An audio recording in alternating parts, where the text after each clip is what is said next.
College of Business. You guys are at the New Belgium session right now. And with us today we have Brian Simpson. He is a graduate from CSU's journalism department, an award-winning television journalist. After 7 years working as a reporter and photographer in Texas and in Oregon, he found himself throwing cases at New Belgium Brewery just for fun. The culture clicked right away, and he's been there ever since. He's worked to develop the marketing relations program, and he has also worked to tell New Belgium's story to film crews from NBC Nightly News, CBS's Today Show, the Wall Street Journal, New York Times, and myriad beer bloggers, which are right down just down the block. He has been with New Belgium for 14 years now and is also an ESOP award winner. And today he is here with us, so please give Brian a warm welcome.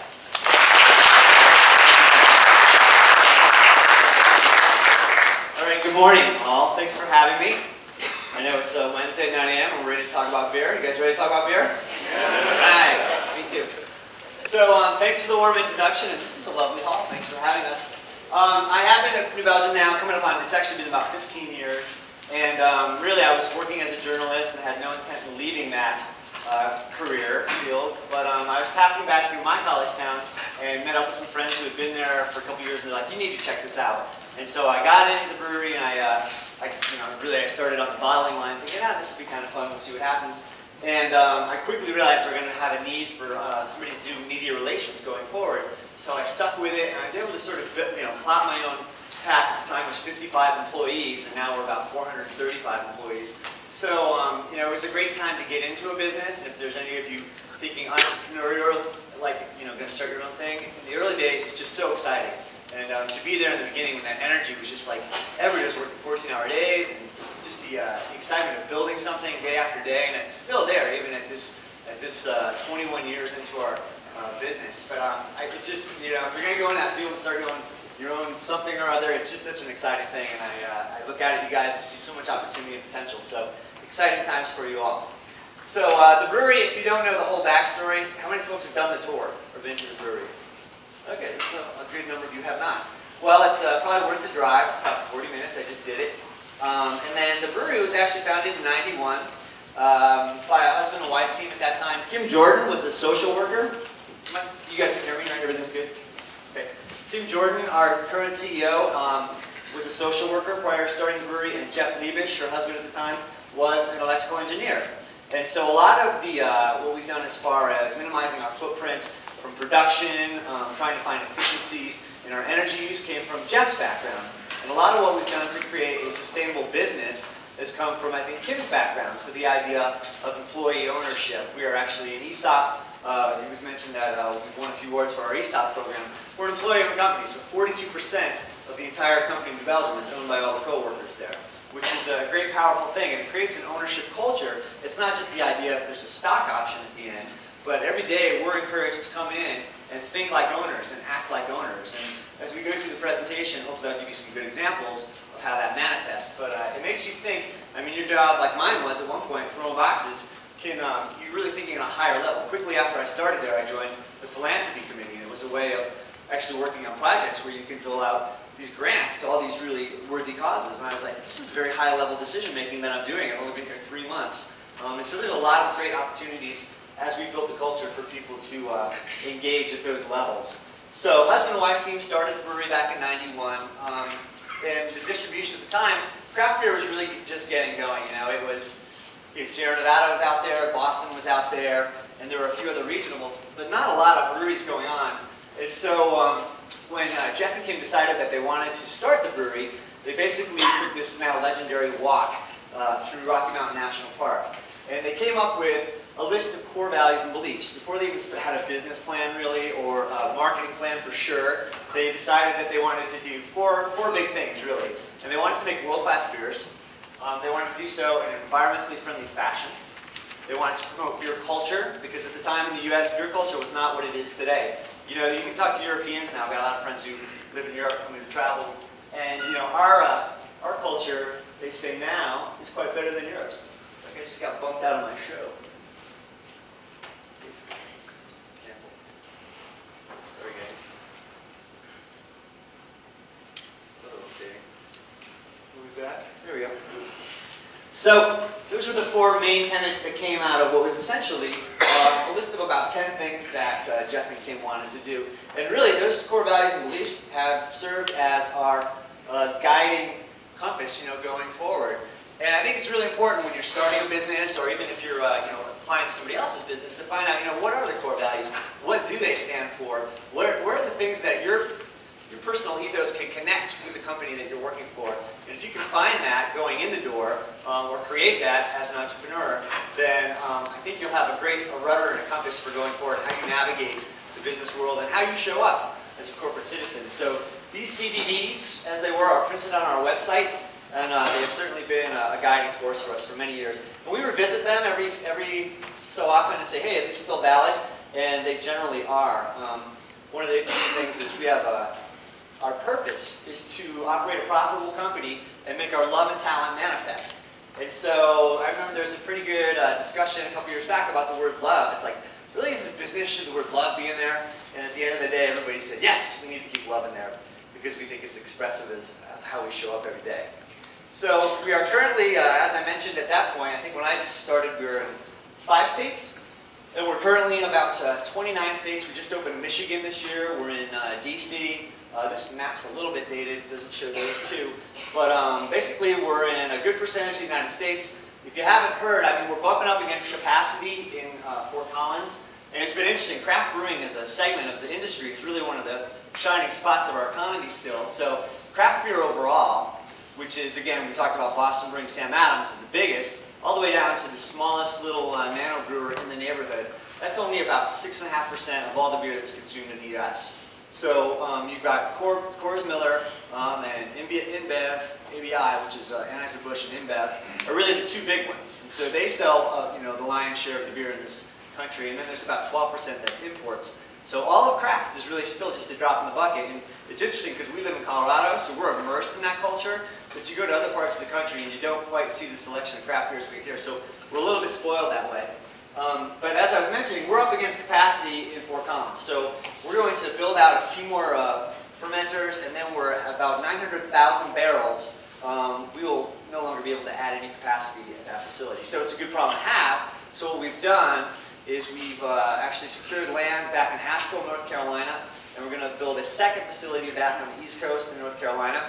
And that's actually going to bring on about 150 jobs in the next couple few years. We're going to break ground in 2013 early, and then by 2015, we'll be hiring up. So if you're getting out in 2015, you might have some jobs available back east. But 150 jobs is going to be a significant change again in our culture, trying to run 2 different facilities, having the same philosophies working. And we don't expect to really take the DNA from New Belgium, Fort Collins, and make it a replicate of it, back east. We actually want the whole North Carolina culture, the Asheville culture, to inform that as well. So we're anticipating it'll be a very different dynamic back there, and I think we'll learn a lot from it, which is exciting.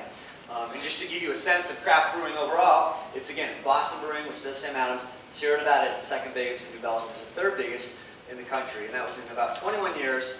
And I think what's interesting for us, and fortunate for us, is we're the third largest, but we have all this uncharted territory still to add. So when North Carolina comes on, we'll be able to go up in that whole northeast corridor and grow from there.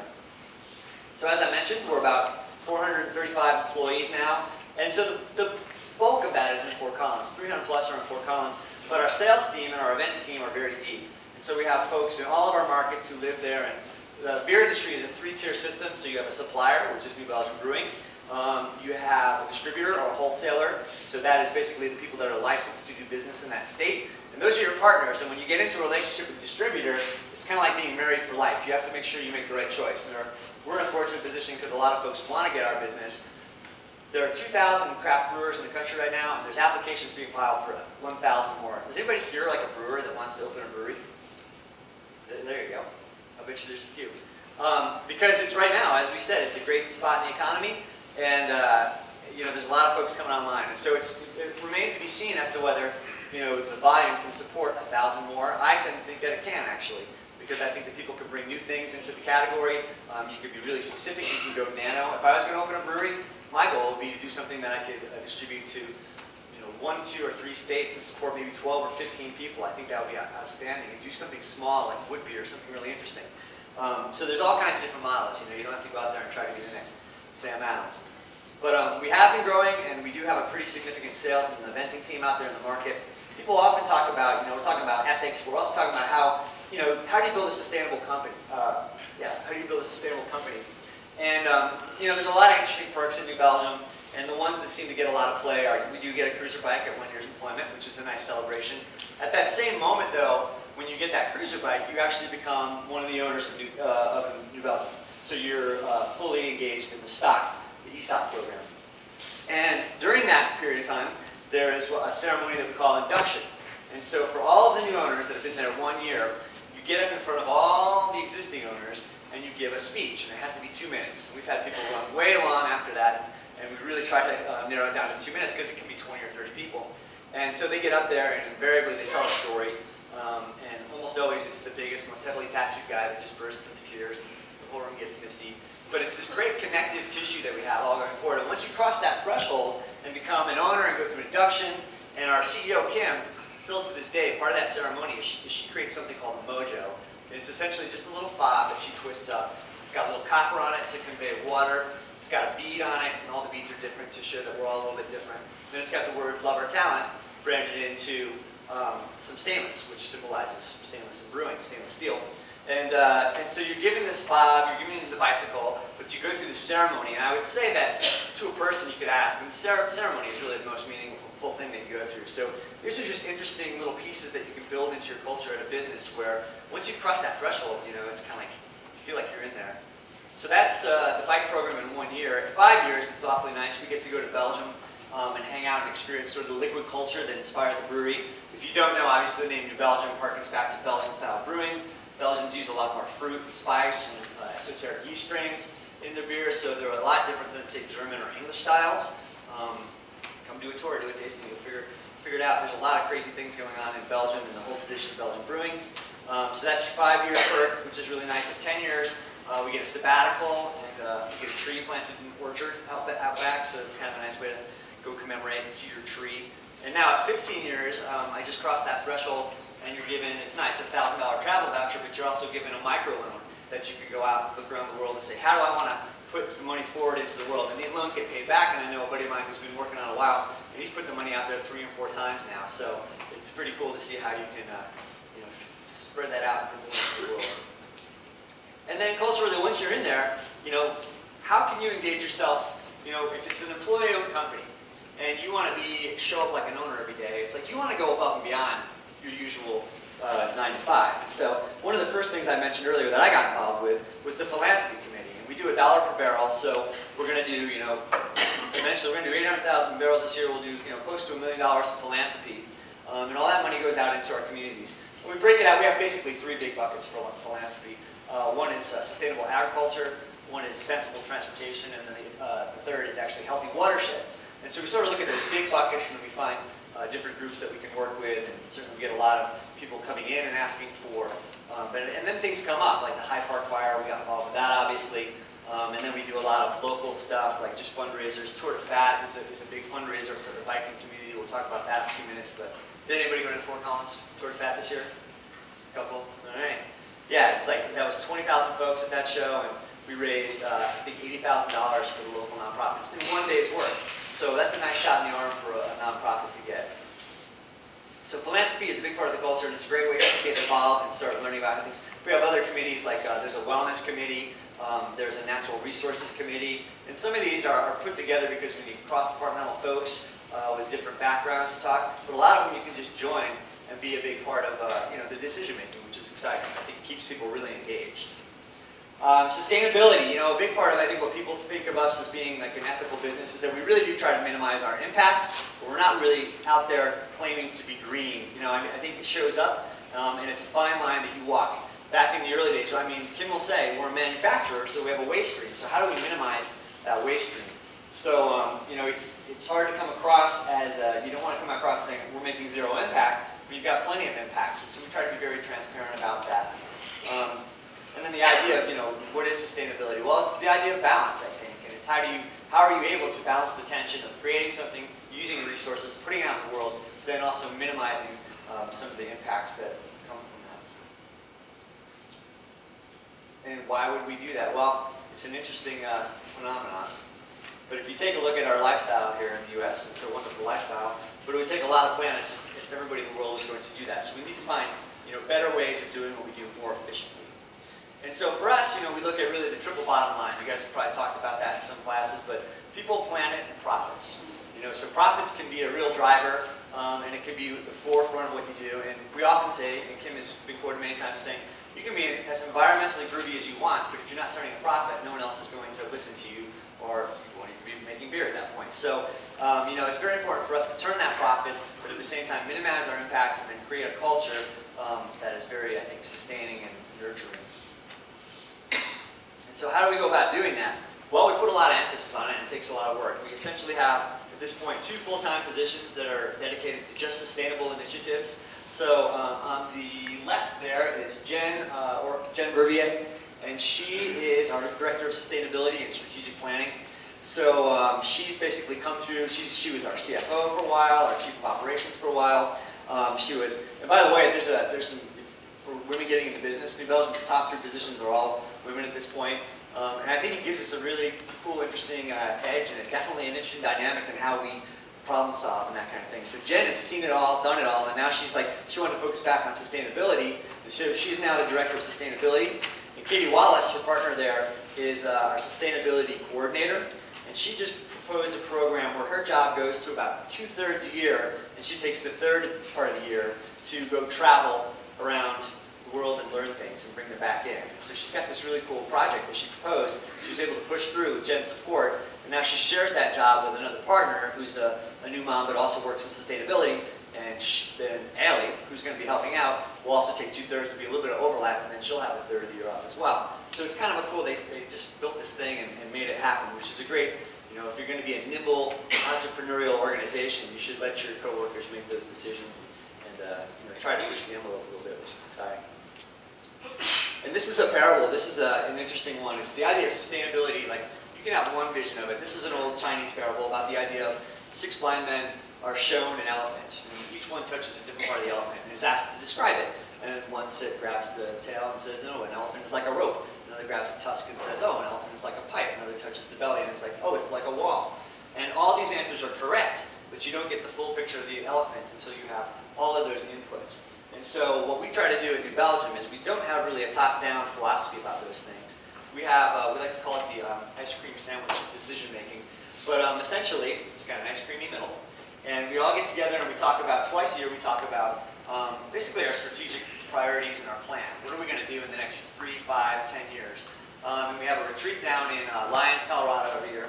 And we'll get everybody there, and we'll basically break out into tents. We have about 8 tents that are planted around the property there, and then you move from tent to tent to tent, and these are discussions on topics like what's trending in beer, what should we be doing in sustainability that we're not doing in sustainability. What are the SWOTs? You guys do SWOT analysis, I'm sure, right now for craft brewers. And so we take all of those data inputs from all of our coworkers, and then we start to build our strategic plan from there. So that'll come back with the Compass Group, which is essentially we have a board of directors on which Kim sits and our CFO, Christine Parrish. And then we have what's called missionaries, which is kind of an old school management group that's been there for a long, long, long time. And then we have a Compass Group, which is basically departmental heads from all different departments. Then a managers group, and then all coworkers. Which sounds rather tiered, I suppose, but it's actually a very flat, linear type of communication. Everybody's door is open, and everybody's encouraged to come and speak to one another and call things out. The idea of being an employee-owned company is that if I'm working on the dock, I still know how branding is spending their money, and if I don't like how branding is spending the money, I can call BS on something. And so that makes for a healthy dynamic, I think. And some folks are better about calling BS than others, because sometimes it's hard to do that. But we feed all those data inputs into essentially our strategic plan. We've got our vision in there. Where do we want to be 5, 10 years? And at this point, with this new brewery coming online, I'd say it's safe to say that New Belgium is looking to become a national brand with distribution in all 50 states. The idea of talking about sustainability is real popular. So about 86% of companies out there are talking about sustainability in some format, but only about 14% of those companies are engaging all of their coworkers. And so there's good ideas coming up all over the place. And if you're not engaging all of your coworkers at that level, you're missing a lot of opportunity and a lot of great energy. A great case in point is these two fellers. That's Mark Feiner in the foreground. and Don Rich in the background. And they were looking at, for a while we had case box dividers, so cardboard dividers in our cases of beer. And it was taking a long time to make changeovers when you go from that package to, say, 6-packs. It was also taking a lot of resources because there was about 150 tons of divider material. And we decided, what if we made the case box just a little smaller? This came from Don. And we could see if there was any breakage or significant breakage. And we could, by doing so, remove that paperboard. Well, he just kind of pushed that thing through, and he was basically on the line guy, a bottler or packager, fairly new to the deal at the time. And his idea went all the way through Compass. They said, great idea, let's try it. And essentially, it saves the brewery $280,000 a year. It's not only a sustainability good idea, but it's an economically good idea.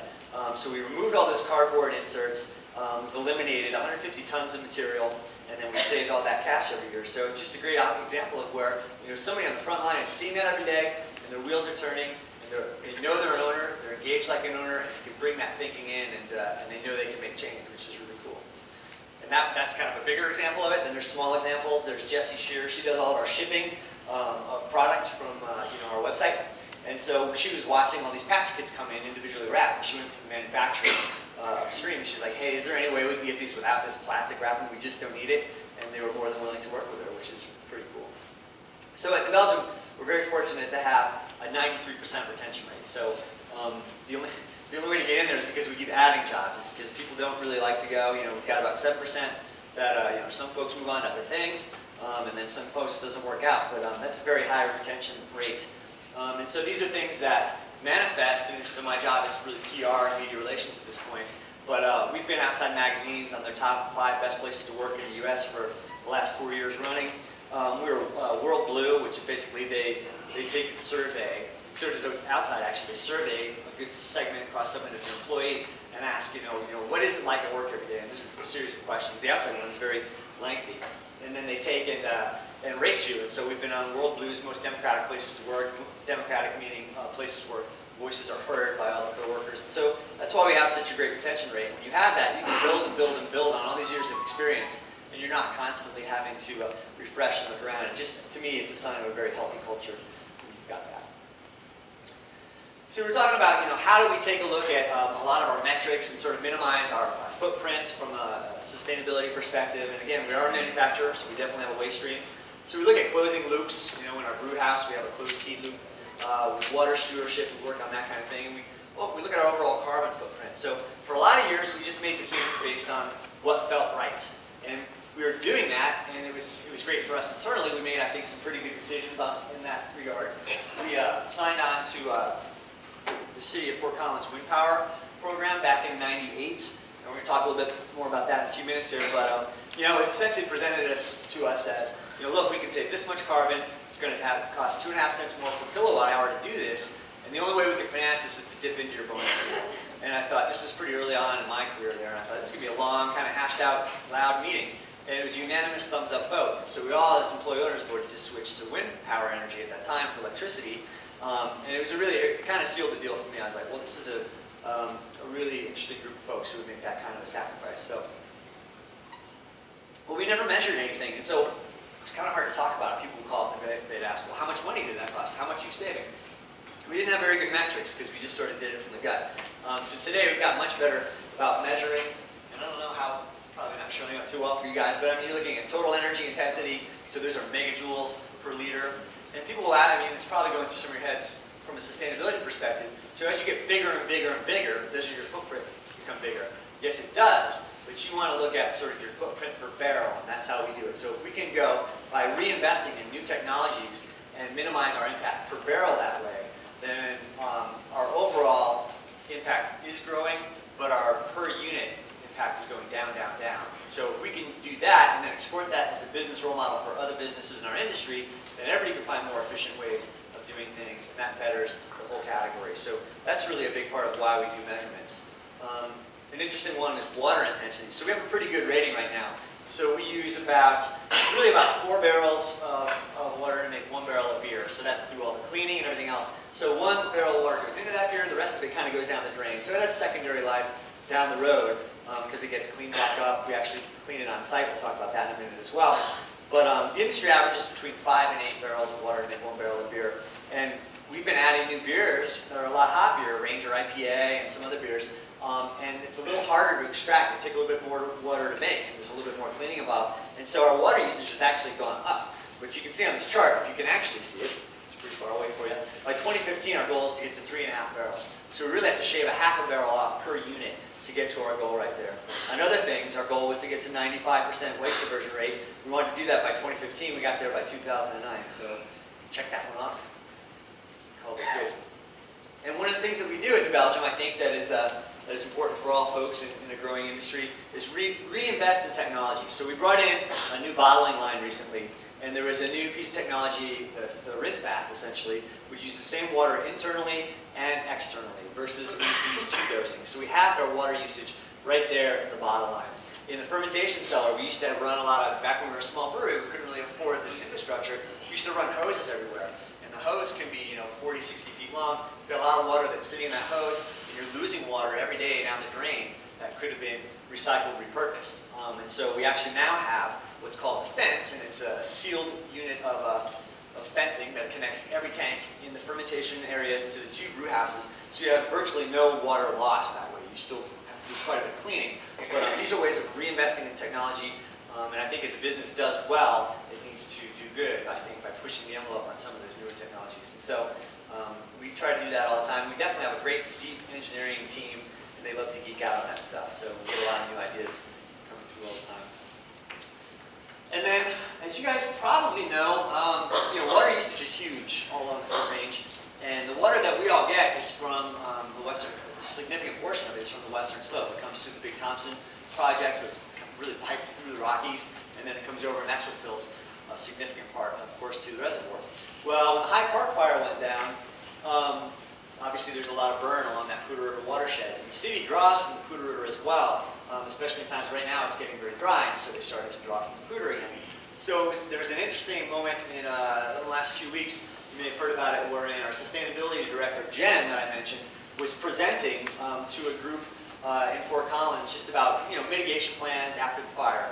And so for New Belgium, we've done a couple cleanup days with locals there. We gave $15,000 to the effort, and then we sort of gave a lot of material. We brought trucks in and that kind of thing. So that's what we did for the initial stage of the recovery.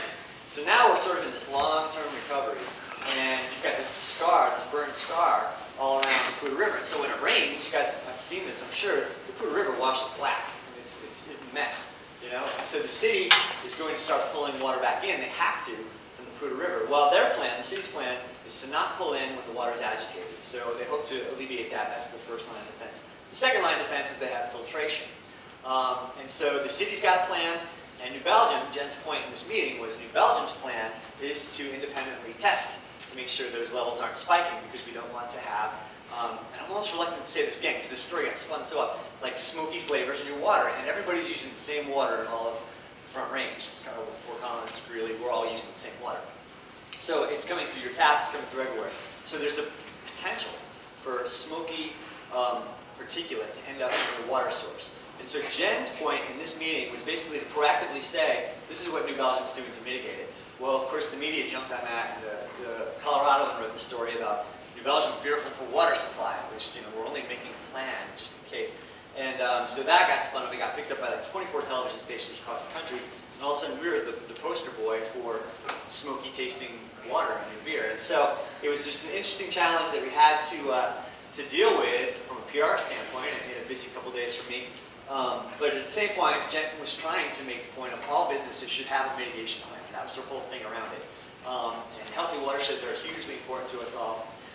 And so it's just interesting how you can sometimes plant your flag and your flag gets shaken, and you got to figure out how to get back on message with some of that stuff. So, but that's the beautiful Poudre River coming into our town, heading your way.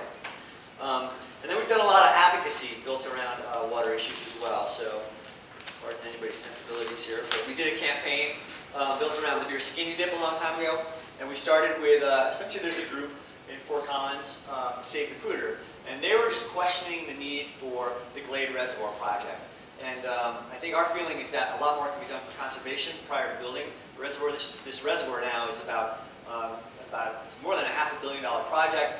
it's all based on a lot of no levy issues built on projections of growth that aren't there right now. So New Belgium, again, planted our flag and said, you know, we're not jumping on board for this glade until we do a little more research around what we can do for conservation in other forms. You know, say what you will about reservoirs, but they certainly do have a high percentage of loss there. So, you know, we came on board, and it was kind of a risky campaign. We did Save the Pooter. We did another one, the Conduct Dam up in Washington, which has since come down, not because of us, but it was coming down anyway. And it actually freed up the salmon run on the White Salmon River, which is pretty interesting. So we've made, you know, we've definitely kind of planted our flag there, and for good or ill, people will call you out on that. And actually, the campaign was a little bit edgy there too. So from an ethical standpoint, I mean, that's it. Clearly, you're seeing some backside. And we only had a couple of complaints. One was, the ad ran on the back of Sunset magazine. And Sunset, if you're familiar with it, is kind of a domestic Western magazine. And the writer who wrote in said, look, you know, it's on the back of the magazine. I can't even put it face down on my coffee table without my kids seeing it. And we said, you know, that's good feedback, and we never ran that ad on the back or outside of the magazine again. So we didn't catch a lot of flack on the partial nudity, but we did, you know, certainly get called out on our stance on water issues, which is fair. If you're going to make a statement, you should be ready to defend it. So the Save Colorado campaign, it's kind of morphed into that, and right now we're actually working with a number of other partners. And this kind of comes out of some of our philanthropy budget, but we're working with Patagonia, Cliff Bar, and essentially just looking at the Colorado River no longer reaches the Gulf anymore, or the ocean actually. It just dries up before it gets there because it's 100% used. And some would say that that's what a river's for. Some would say there's a great deal of value in allowing a river to reach its main source and making sure that those watersheds are healthy all the way through. And are there other ways to just be a little bit better? If you look at like water usage per house in Tucson versus Colorado, you know, it's a factor of 25, essentially, times more that we use here than down there. And so there are ways to do that without impacting your lifestyle too greatly to minimize your impacts across the board. So we're trying to help some of these groups right here that are working on that. Child Unlimited's on there, Sonoran Institute. Lots of different folks, very diverse groups of folks who are benefiting from the State of Colorado campaign. So that's what we like to call like advocacy. We do a little advertising built around advocacy, and it kind of gives us a bigger platform to talk about bigger issues than you know, just beer all the time. It gives a little more meaning to what we do. And so waste as a resource, you know, as we mentioned, we've got a waste stream that we're dealing with at the brewery. And so we want to take a harder look at our metrics all the time. And we've got, essentially, when we first did this whole study on, you know, what is our waste stream, we brought in an independent third party to take a look at, you know, all the inputs and outputs of the brewery and how are we doing as far as our waste stream. And by one measure, we were 99.9% waste diversion, meaning that was getting recycled, reused, repurposed. You know, it wasn't going into a landfill. Well, a big percentage of that was actually spent grain. So if you're familiar with the brewing process, malted barley is a big piece of what we work with. And so when we're done with that barley, it becomes a very good food subsidy for livestock. So we downstream that. We sell that basically to the dairy and cattle industries, and it gets another life. But every brewer in the country is doing that, essentially. Otherwise, it's just a great way to get rid of your spent grain. So we said, well, let's extract that and see if we can't find, you know, a better number to work from. By extracting that, we got to 95.6% as far as our waste stream diversion. It was like, okay, let's take a harder look at what that is. And a lot of that waste stream was sort of on site. We're going to look at a slide in a little bit. Only 4% of the embodied energy in making a beer is really at New Belgium, but that doesn't absolve us up and down the supply chain. We're responsible for that other 96%. So we need to figure out how to affect change up and down. But we figured out on site that through like office supplies, even in the kitchen, that's where a lot of our actual downstream waste was coming from. So we thought, okay, well, how can we improve upon that?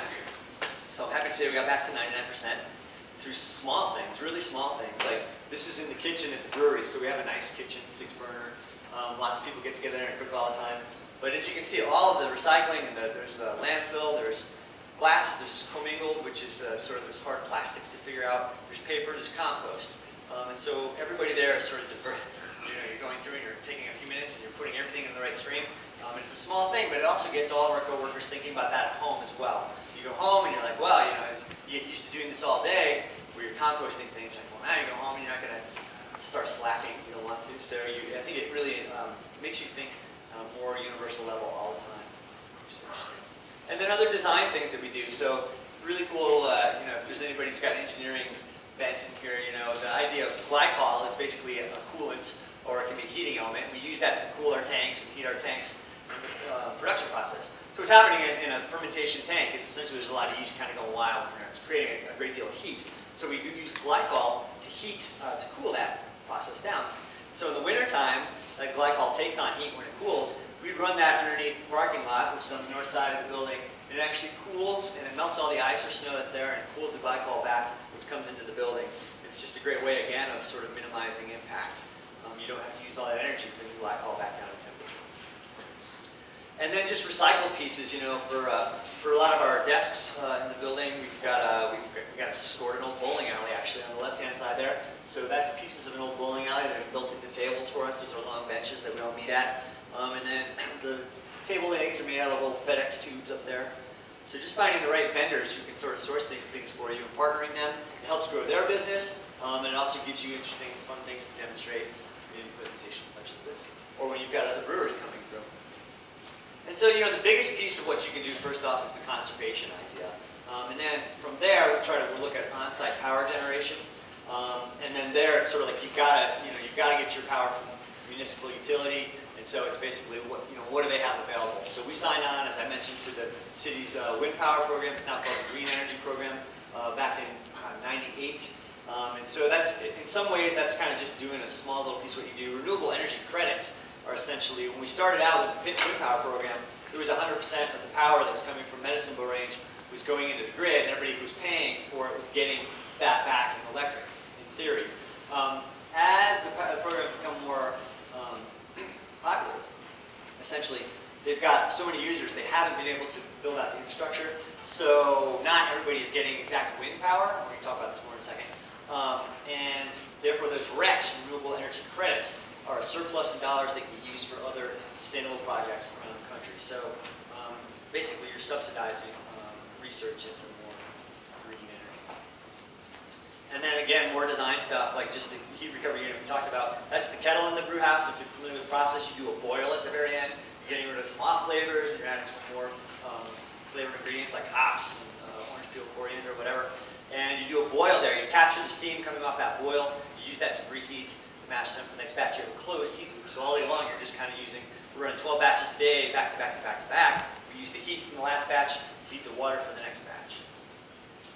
And then, even in the design of the building, you've got a lot of sun tubes. That on the right is actually not a light. It's basically a tube that if you ever drive by a Walmart and look down over, if you see it from the highway, there are hundreds of these in Walmarts. Walmart's done a very good job of implementing solar tubes. And essentially, it's a tube just like that. It's got a bubble on the bottom, bubble on the top, reflective tape in the middle. Super, almost primitive type of technology, but kicks off a tremendous amount of light. And it definitely is able to mitigate all the electric light, fluorescent light that you might be using.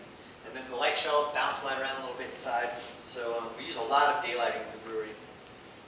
And then smart grid technology. The smart grid is something that more and more along the Front Range that all of our communities are getting involved with. And essentially, it's a way for basically the supplier of energy and the consumer to have feedback with one another. So there are peak loads throughout the day. So that 4 to 7 window where everybody goes home and flips on all their utilities, if we can find ways of sort of at that point not running our HVAC at New Belgium during that 4 to 7 hour, and finding other ways we can kick in our, I'll talk about processed water treatment in a minute, we can basically preclude the need for another cold brewing facility and make what we have already more efficient. So that's going to cost taxpayers less because we don't have to build our own thing. It's going to create fewer carbon emissions in the area. So as the smart grid develops, I think we're going to find more and more efficient ways to engage with that. And I mentioned sort of on-site power generation. So ever since the wind power vote, again, that infrastructure hasn't been built out. So we've been looking for ways to do more on-site power generation. And this is my buddy Brandon out of the process water treatment plant. And right beside him, you see a pond. And there's a series of ponds out there. This is all on-site at New Belgium. And what we do is we treat all of our processed waters that have been used in the cleaning and in the making of beer. This isn't gray water from the bathrooms to the kitchen. This is all processed water that was used in producing beer. And we treat that on-site. And what we do is we feed microbes into the situation. And these microbes, essentially this bacteria, feeds on the effluent that's in the water, and it cleanses it such that we are licensed to discharge into the Poudre River. We don't do that. We send it downstream to the city for one last buffer, but it is greatly reduced of load, so it doesn't take anything for them to kind of clean it up and send it along its way. The byproduct of that is actually methane gas, and so which is a greenhouse gas, which is maybe not such a good thing. But what we're doing is we're capturing the methane gas, this bubble, and now we have another bubble as well, and we bring that gas back into the building, and we use it to fire a cogeneration engine. So a cogen can basically produce either heat or electricity. We use all of ours for electric, so we're producing about 15% of our electricity on site. And again, by running that during peak hours, that's really how you get the maximum benefit of doing on-site generation, because it takes you off the grid for that period of time and allows other users to consume and keeps your percentage out of the mix, which is important. We also added some solar through the Fort Z project. Fort Z was a program, a demonstration program, Zero Energy District, and the idea was a collaboration between CSU, downtown businesses, and then residents who wanted to get involved. And essentially it was a demonstration piece wherein grant monies were made available. We took advantage of that and put solar on our packaging hall. And so now we have 200 kilowatts of solar power up there. It can run the packaging hall about 8 hours a day. And essentially now between those two things, we have about 18% of our electricity can be generated on site.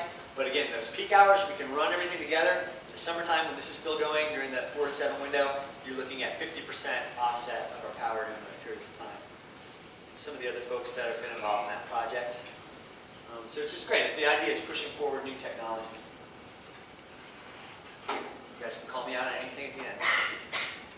And then wind power. So we mentioned that. So wind power is a beautiful thing in its raw form. Unfortunately, what we're finding again is that without reinvesting into the infrastructure, the wind power is never going to be as effective as we had once hoped. So in the beginning, in the early days, I'm bearing my PR soul to you guys right now. In the early days, we used to talk about this. We had it in our packaging, 100% wind power. And that was the vernacular at the time. That's what the city said. That's what the program that we signed up for said. And so we put it on our packaging and we talked about it. Well, we had some feedback from a former coworker who had left. Show this picture real quickly. He's blacked out. But he went ahead and said, listen, you guys aren't using 100% wind power because you're using natural gas, you're using all these other elements. And we said, he's right, he's got a point.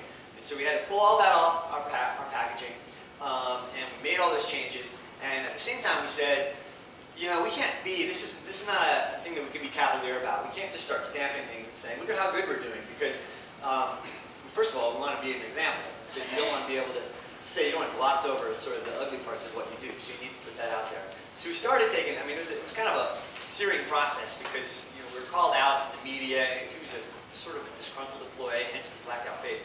But he called us out in the media, and it was sort of this bad series of events that really was an awakening for us. Like, we need to get very spot on with how we communicate these things. Because if you want to be a role model, you need to be authentic and honest about what you're doing. So right after that, in the wake of that, we decided let's commission a sustainability report. Let's look at all the inputs and outputs of what we're doing here. And that's when we started to get really strategic about a lot of our metrics. And so we put that sustainability report out in 2007. We also published a life cycle assessment of the carbon footprint of a six-pack fat tire. So how much carbon from basically grain to glass does it take to make a six-pack fat tire beer? And there's some pretty interesting pieces that came from it. The big measurement here is carbon, footprint of carbon. And so you can burn it all down. You basically come up with about 3,200 grams of carbon to make one six-pack of fat tire, which means doesn't mean much, to the layman. So we'll get into a little bit more what that is here. But one of the interesting things we found from it was that about only 4% of the embodied energy was right there at the brewery. So that's how much we could literally impact directly. But we had to take a look at some of the other things up and down the supply chain. Anybody want to take a guess at what's the biggest carbon-producing element of beer?